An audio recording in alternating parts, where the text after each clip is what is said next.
Minority commission 1979 में parliament के हर state में क़ायम किया गया, सिर्फ आंध्र प्रदेश में नहीं, हर स्टेट में पूरे मुल्क में क़ायम किया गया।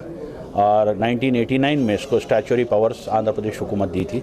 स्टैचुरी पावर्स का मतलब यह है कि इसमें जुडिशियल पावर्स दिए गए और एक मुझे चेयरमैन जो रहते हैं उसको एक जज का दर्जा दिया गया और पावर्स के हद तक पूरे पावर्स हमको दिए गए थे। और 2009 से कमीशन में कोई ऑफिसर नहीं था, कमीशन बंद के बराबर था। 2013 में मुझे अपॉइंट किया गया। 2013 से पहली बार 2013 से 2016 तक मैं कमीशन को चलाया हूं और बहुत कुछ तकलीफ़ों का सामना करना पड़ा।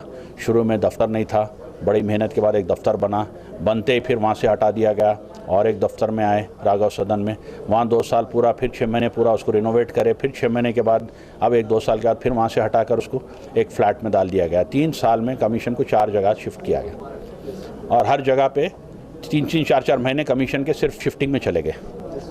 तो ये हालात में अब जो कमीशन को 2 बेडरूम के फ्लैट में शिफ्ट किए हैं, मैं समझता हूँ कि ये एक बहुत बड़ी गलती है और जो भी करे हैं इसके ज़िम्मेदार, इसको पर एक्शन लेना चाहिए हुकूमत और इंक्वायरी करना चाहिए कि किस बेसिस के ऊपर ये डिसीजन लिया गया और क्यों लिया गया, कौन इसके पीछे ज़िम्मेदार है। काफ़ी हम काम करे हैं, जो हम काम करे हैं वो मैं समझता हूँ कुछ लोगों को नागवारा गुजरा। जो काम हम आगे करने जा रहे हैं वो भी लोग परेशान हैं, चाहे वो वक्फ बोर्ड का हो, CBI इंक्वायरी का हो। तो कुछ ऐसी कोशिशें कर रहे हैं जिसमें हमारा बजट रोक दिया जाए, हमारे फैसिलिटीज़ रोक दिए जाए, हमारे को स्टाफ नहीं दिया जाए, कंप्यूटर्स नहीं दिए जाए। और उनकी कोशिश ये थी कि इस तरीके से काम को रोकेंगे हम, और अल्हम्दुलिल्लाह नहीं रोक सके। काम होते रहा और इंशाल्लाह आगे भी होते रहेंगे, चाहे इंडिविजुअल कैपेसिटी में हो या कमीशन में हो।